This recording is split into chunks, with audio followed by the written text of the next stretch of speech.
your nose and you need to give me a true trot, which this is a true trot. So 1, 2, no shuffle, no shuffle. You should be able to speed your horse up when he's sitting down.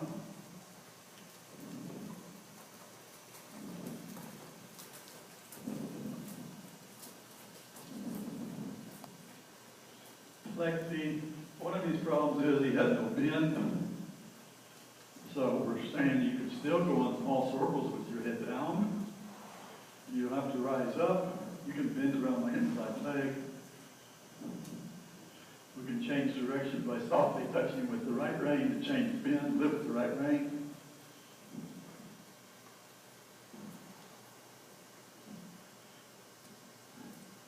Both things have to be happening. There has to be soft in the front, and he has to be soft in the back.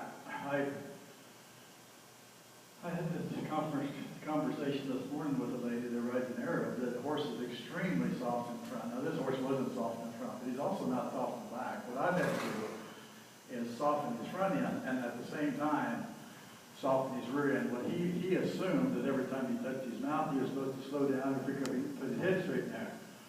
So first of all we have to say, I need you to be soft in my face, but it's not just about pulling on the reins. Every time I'm softening a horse's face, I have to add my leg. So I'm going to squeeze him with my feet as I send his head down. If I don't squeeze him with his feet, he's going to hollow his back and probably stop. He has to stay engaged. If I want him to stop, I'd release the leg, but it all comes through the leg. The hand assists the leg. The hands push the horse. The legs push the horse as the hands have either a soft screen door or a heavy screen door, whatever you're asking for at the time. Doesn't mean you can't let go of your horse and let go of everything and say, okay, just be a horse and float around. So if he just floats, there's nothing wrong with you. See this, but this isn't a true trot. That is not a true trot when he does it. It's comfortable. But to ride a horse, if we're trail riding, this is comfortable. But it's not a trot. So if we want to show a horse in cowboy dressage or anything we do, has to be. So when I put him into his true trot like this isn't near as comfortable. He's got a nice trot. But the other trot is a lot softer. But this is a very nice trot. And it doesn't mean that I can't make him trot more with a squeeze of the leg. And that's what he needs to know. He can't do that, I had to use true dressage with son. Because he didn't care what my leg says. We desensitized our horses, but not using our legs correctly. We've got them soft, and we say, when I pull on your face, slow down. And what he said, if you pull on my face, I'm going to stop and not go forward. Well, I have to say, I'm going to pull on your face, and I'm going to squeeze my feet, and you need to go forward. It's a totally different deal than riding around like this. Nothing wrong with this, if that's what you want to do. But this will not cut it. And right now, he's leading with his right shoulder. He's hollow back. He's going on a circle, but the circle isn't correct. His nose is to the left. He's leading with his right rib. This is what he knew this is what he knows. How to lead with his right shoulder and his right rib. He needs to learn how to follow with his nose in the same position. Do the same thing, but with him wrapped around my right leg. That's what our job is, to say, for balance, for this horse to be balanced on 4 feet, he can't be leaning like a motorcycle with his rib to the right and lean into his turn. That's not balance. That's putting weight on his, which that ends up in his, we'll talk about this a little bit first. You know that the inside-outside is not in relationship to the arena or the circle. When he's leaning like this to the right, and his nose is there, this is the outside leg. This is the outside, because it's in relationship to his bend. It has nothing to do with the arena, has nothing to do with the circle. His nose is to the left, his rib is to my right. So that's the right bend. I mean, he's on my right leg. He's on my outside leg. He shouldn't be. I should push him away from that. So now this is my outside leg now. This is my inside leg because I created a bend.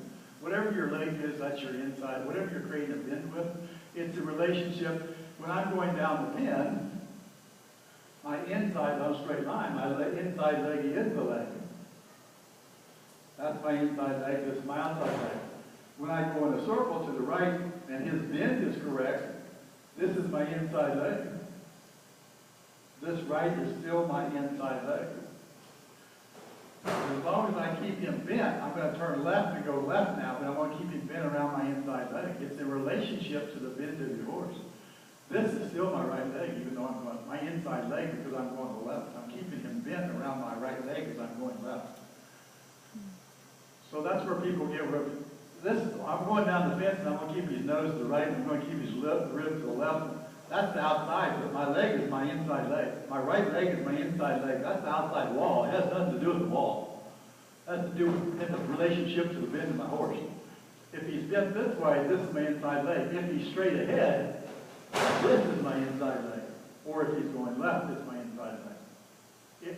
So we learn as kids on the rail, inside leg is towards the center of the arena, outside leg is on outside the wall because we don't bend. We don't change directions, we don't flex horses, we don't, to advance your horsemanship, you have to say, okay, it has nothing to do with the wall anymore. It really never did from the beginning, but it makes it simpler for the person to say, use your outside leg right now. So push on your outside leg, that pushes your rib back over. Push on your inside leg, that created his rib back to the inside. To the outside. That was your inside leg. But if I want to turn, say I want to turn left and keep his nose to the right, this leg ends up being my inside leg because of the bend. He's bent around my inside leg. So that's what we have to kind of work on. So to get this horse to go forward and to actually use his front end a little better, we counterflex him. So instead of letting him follow his nose like this, we counterflex him. So I'm going to let my left leg go back, which is my outside leg because of the bend. He's looking that way, so that's my outside leg. My right leg stays forward, and now I'm going to use my hands to pull his shoulders and keep him walking with my right leg. He's got to keep walking with my right leg. He has to know I can put his face anywhere I want to put it and ride him on a circle. If I wanted to go in the correct direction of the circle, I would just drop to my inside seat bone and he's going to follow his nose. Now it's back. Now this is my inside. It was my inside seat bone when I was counter flexing, and it's still my inside seat bone, my inside leg when I'm going on the circle. It's in relationship to his bend. See his bend around my right leg? He's got a C around my right leg. I'm going to go back that way now, so I'm going to get on my left seat bone. And that's still my inside leg because he's still looking towards that leg. That's the inside leg, not the outside leg. When you're counterflexing, it's in relationship to the bend of the horse. So that's how we soften up the shoulders so the horse says, so they start saying instead of us leading a horse wherever we go, that he's always going to follow his nose. We have to teach him to follow the nose.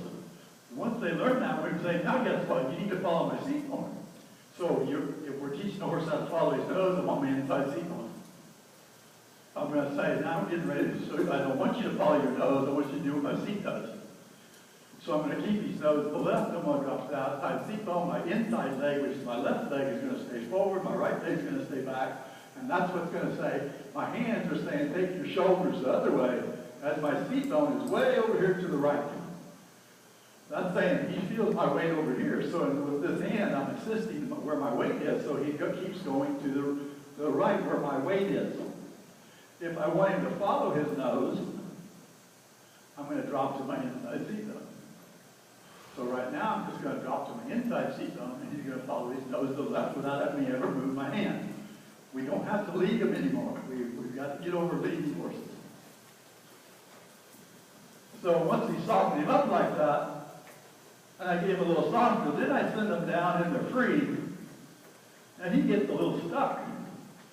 So I'm going to rattle him down.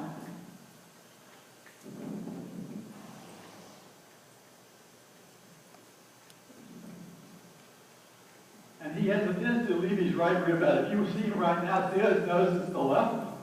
Means his ribs to the right. So I've got to use my right hand and my right leg more aggressively to say, don't bend until I get to the end.